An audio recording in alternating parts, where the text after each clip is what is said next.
So these are different types of fonts. This is a serif font. It has what we call in the design world feet, because you see the little lines here, they're called feet and tags. These little things are called tags. So a serif font is something you traditionally see in books, newspapers. It's for academic, traditional, editorial, sophisticated.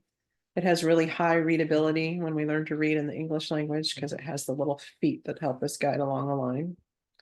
This particular font is called a sans serif font, which in Latin actually means without feet, because it does not have feet like these do. Okay. This is a more modern font that we see used a lot today. It's used technologically, modern, it's clean, it's strong, it's no nonsense, you know what it is. This is what we call a script font. So it can be some kind of italics or cursive typically. It's a very creative font. It's carefree. It's something we use sparingly in design actually, and we usually mix it with one of these two. And that is because sometimes it can be hard to read, especially if you get into some very strange fonts. And I don't know what it's like in the state you live in, but in the state of Texas, they no longer teach our children to read cursive. So there is a whole generation who can't even read it, which is sad but true. And so we do stay away from that a lot because of that reason. This is what we call a display font. Kyle, you can't hear anything? Did it change? Are you able to hear now? Just see a message in the chat room here. This is a display font. So a display font is kind of a fun, funky font. You can see this one's kind of missing the line in the A, and then it has this little. So they make all sorts of fun fonts now. They have like Western fonts and party fonts, and I mean they have everything under the sun. And we use those more in design when we're doing like a theme, like a Western theme or a party theme or a 60s theme or whatever. We may use these for the headlines sometimes just to have fun. So then there are different weights of fonts. So we have the light font, the regular font, bold, condensed, wide, italic, and some font families have all of these, or some may only have one. So it just depends on who designed the font, what its purpose was. Sometimes when you're designing, you can find all of these. Sometimes you can only find one. Sometimes we mix and match these when we're designing. So our main topic may be in bold, while our subtopic may be in regular, and then information below might be in condensed, so that we're staying in the same font family for the sake of continuity, but it gives it a slightly different look. So we won't spend too much time on this, but this is something that you can do in Canva, and I'm going to show you how today. The fancy terms for it are kerning, leading, and line length. So kerning is adjusting the space between two letters. So when you write something out, you can see here I have this extra space. I can actually adjust that and put as much space between each letter as I want. Where tracking equals the space out between the whole word. So it's equal space. Where kerning, I can have two spaces here and one here. Not something we use a whole lot in design, but sometimes we do, depending on what we're trying to do. And then there's leading. And this determines how your text is spaced vertically, this direction. So you can see this one has even amount of space, as does this one, but it's very close together, and this one's more spaced out. And then there's line length. So the line length is the distance between the left and the right edge of a text block. If you were working in magazines or newspapers or something fancy like that, there's actually minimum characters you have to follow and all these silly rules. But that's what line length refers to, the moment from left to right. So how do we use all this in design? Well, we use it through what's called alignment, which is how things are lined up. They're either centered, they're all to the left, or they're all to the right. Hierarchy, that means putting the important things on the top and then putting information below. And then pairing of fonts, which is putting two different font styles together.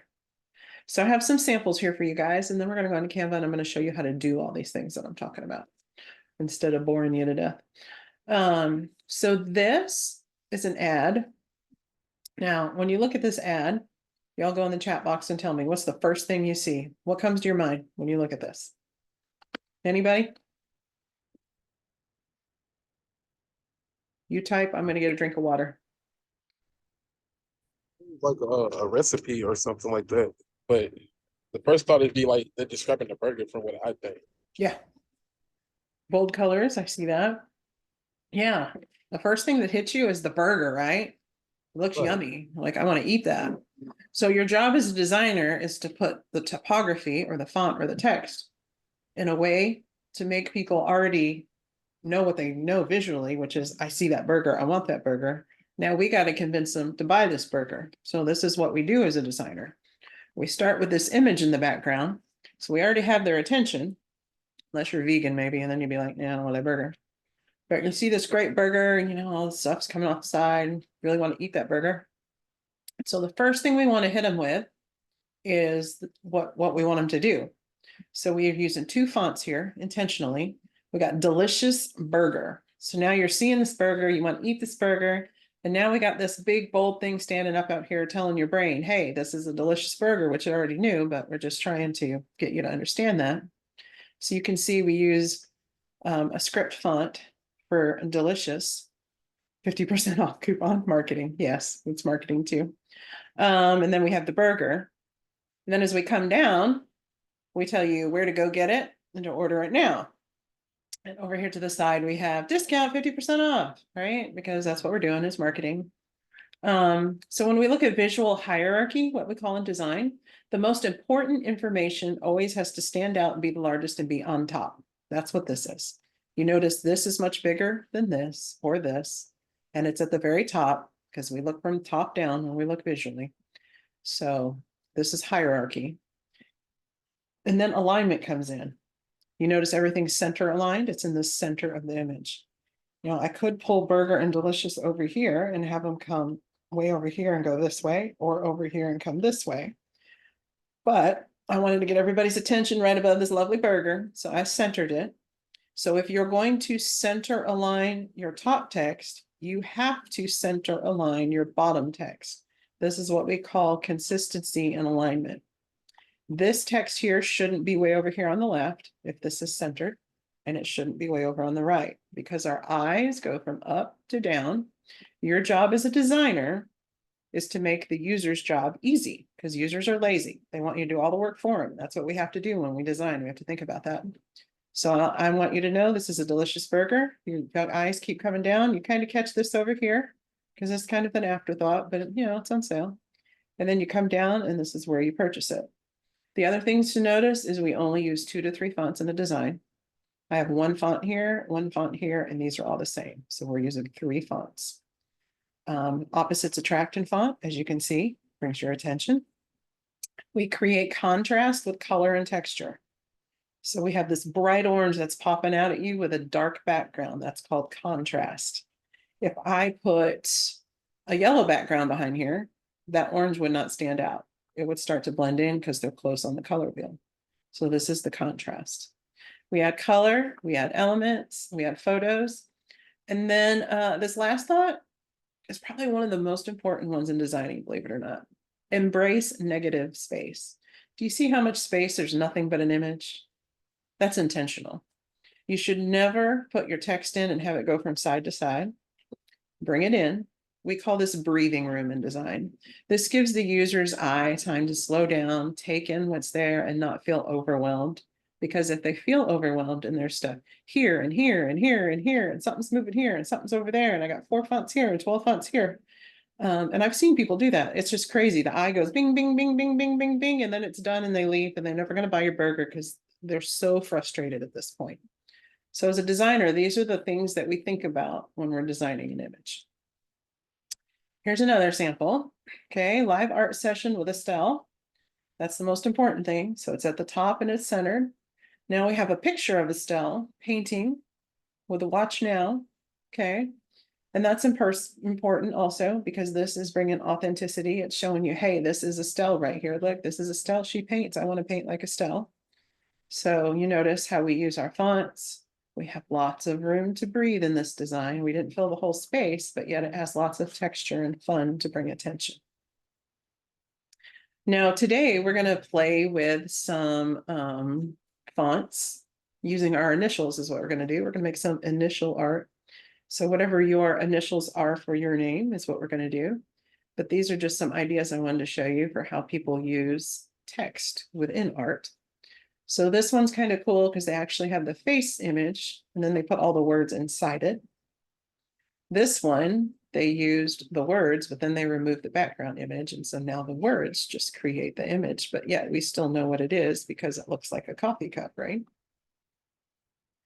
Same here, we have the light bulb. They removed the image behind it, but they left the text.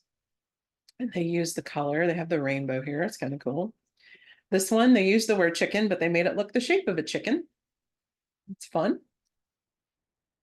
This one, if you were an artist, you could do. This is a little beyond my skill set because I am not an artist. I'm just a graphic designer, but they actually took their name and wrote it in cursive, and then they have the same exact name over and over again, just in different sizes that they moved all around to make the space. It's really kind of cool though. So I'm going to go into Canva. Anybody have any questions so far?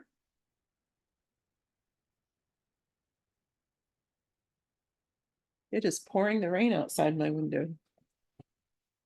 All right. I am going to go to the home page and we're going to create a new document. I'm going to choose Instagram post just because I want a square size. You can choose any size you want. So first thing I want to show you is the things we just talked about, where to find them. So if I was to come in here and write my name, let's see. And we'll bring that here in the center. When we were talking about kerning and leading and all those big words, that's just simply right here under this spacing button. So when you're clicked on your text, you can come to the spacing button. And I showed you guys this a little bit last week.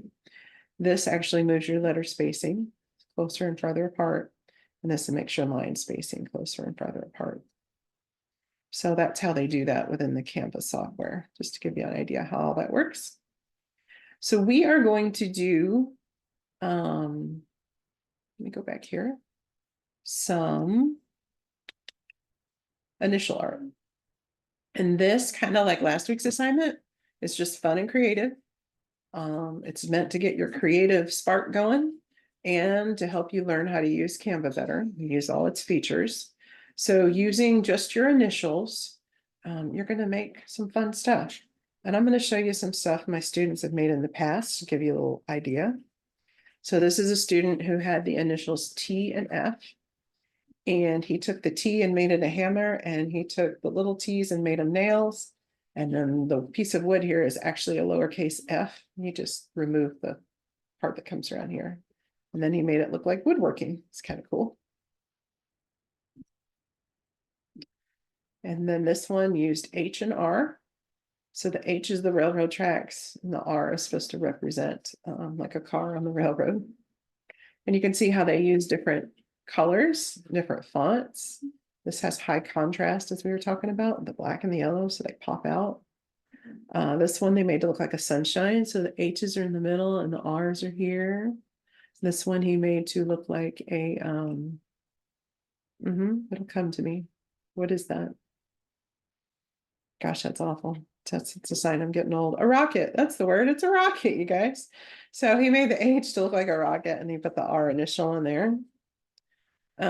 This one used her middle initial. She added G, N, and B, and she just made this cool design. I don't think it's anything specific. She just played with different fonts and different sizes.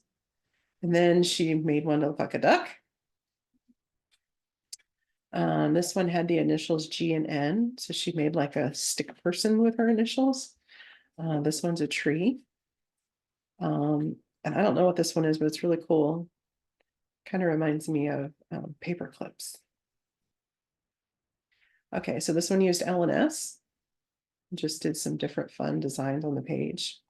So this gives you an idea kind of what we're doing. You can use any color background you want. You can use your initials in any font you want. So let's go in here and I'm just going to give you some ideas.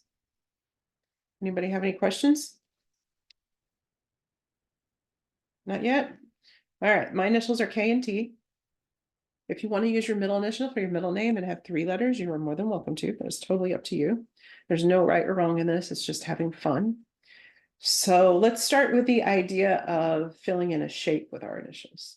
So I could go to elements and how about I look for a dog? I'm gonna come in here and look for a simple dog. I don't need anything fancy. So I might try writing dog outline. So I just get like the shape of a dog. There we go. Could do a paw print. Like here is just an outline of a dog. So I'm going to bring this dog over here, make it big. Now, one of the cool features in Canva is this little button right here. It's called the lock button. Now I am clicked on this dog. And if I come up here and hit the lock button, it now locks this dog. So he can't be moved. No matter what I do, this dog just doesn't go anywhere. He's like glued to this page. And that's really handy when I'm doing something like this, because I'm going to be laying text over this dog and you can accidentally hit the box and move it and it gets very frustrating. So you can lock that dog in place. When you want to unlock the dog, you just click on it, hit this button again, and now the dog moves again. Okay, so that's just a fun design tip if you want to put something in the background to use as a guide and you don't want it to move around.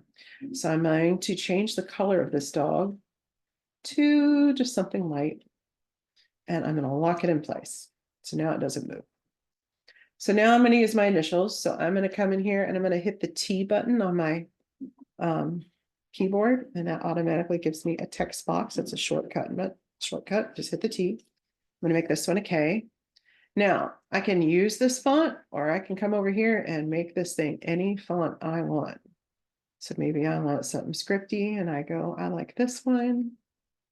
I can make this any color I want as well. I can twist it by using this little round arrows.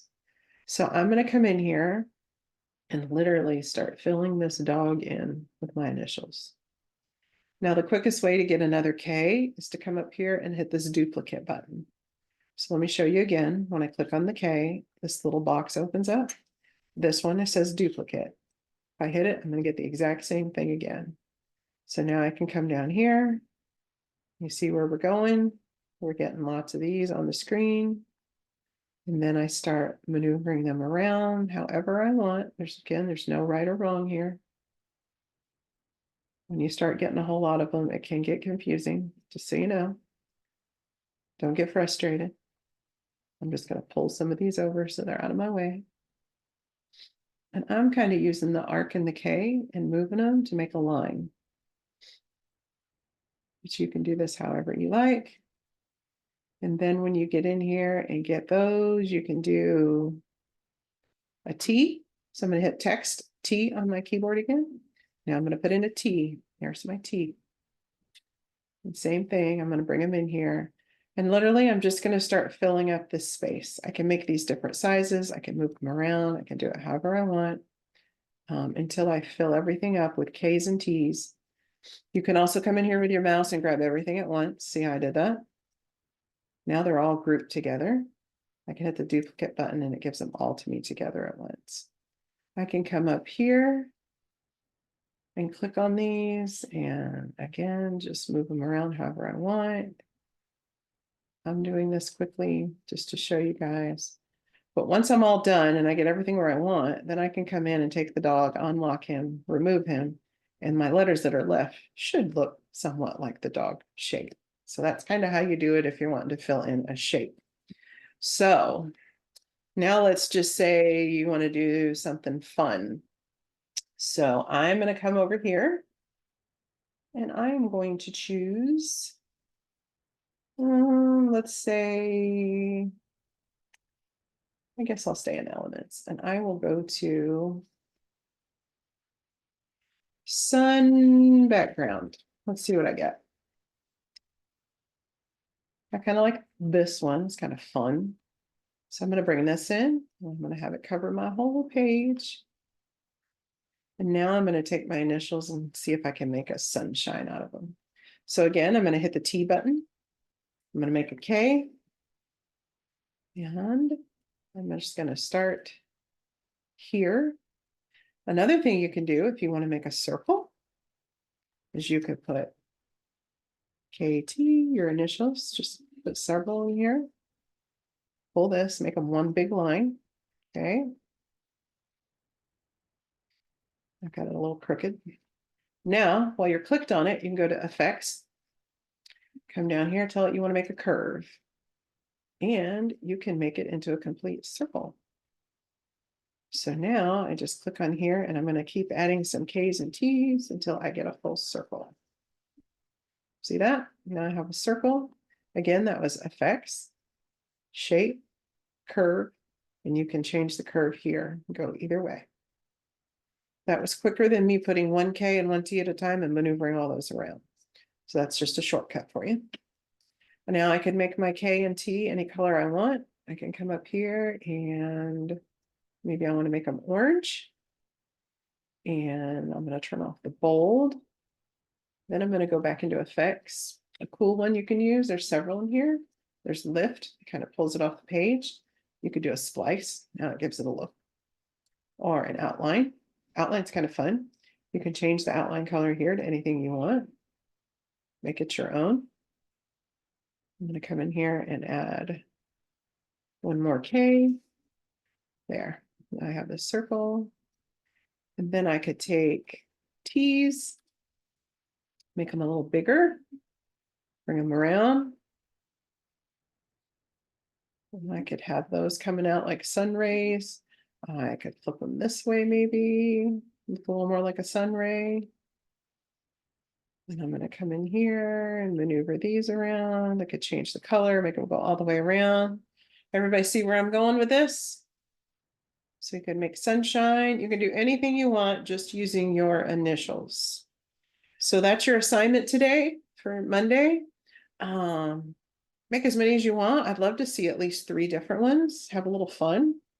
Again, we're just learning to be creative and turn on those creative juices and use all the effects in Canva so that you're getting a better idea of how to use it for when we start doing more things. How's everybody feel about this? Questions, comments?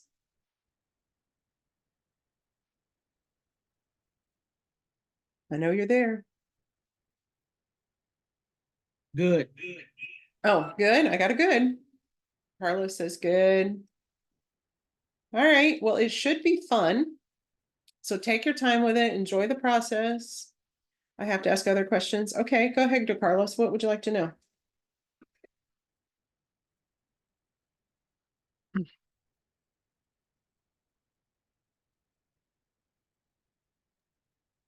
Excuse me, I would like to know how can you make 3D videos?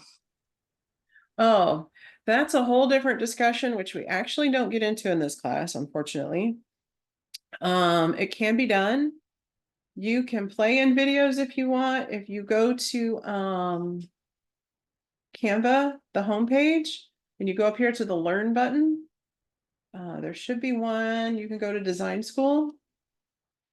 Should be able to go in here, and I'm sure that they have some that you can watch on videos. I don't do a ton with videos in Canva, but I have done some. And they are updating video all the time. It's not something I highly keep up with, to tell you the truth, because I'm a graphic designer, not a video designer. But I can also tell you, I'll email you a YouTube channel I love that does all that stuff in Canva. And they have a lot of great videos you could watch too for the videos and the video editing. You can do voiceovers, you can remove backgrounds in videos. I mean, you can do all sorts of amazing stuff in here. You can cut clips, you can, add your own clips, you can voice over. And hopefully, will that help you out a little bit if I send that to you? Yes, okay.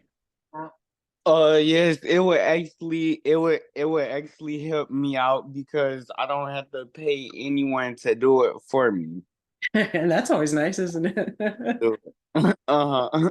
And I could also create my own business and charge people Yes, for it also absolutely too. you can. So I use Canva in my business and charge people all day. You can make money in here for sure. So yeah, I'll send that to you. There's a YouTube channel you'll want to watch, and they have some great stuff on videos, but also check out this Learn button in the Design School. I think if you come in here and search, you'll find it. There's all sorts of tutorials in here for different things. But I know it's in here somewhere because I've seen it before. All right, anybody else have questions? No? Just remember to email those to me if you can by Monday. I just like to take a look at them before next class. Just see how you guys are doing. And of course, if you have questions through the week, email me and I'd be happy to help you. And that's all I have, unless you guys have something you want to talk about. So with your email address, would it be, would you be able to send that to us? Yeah, I'll put it in this chat room again too. It's real easy. It's just Kelly, my name, at Okay. designbykelly.org. Okay. Yeah, there it is. And you guys should be getting emails from me through the week from that email as well. So, and then I'll send that YouTube channel to you, DeCarlos. Anybody else? Oh, I recorded this, I'm pretty sure, so I will email it out tomorrow as well if you need to watch it again. All right, I'll see y'all next Tuesday. Thank you. Thank you. All right, thank you. Thank you.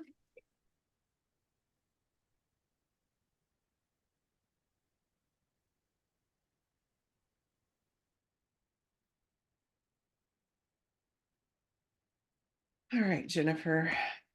You stopped the recording? Oh, hold on, let me do that. Kelly?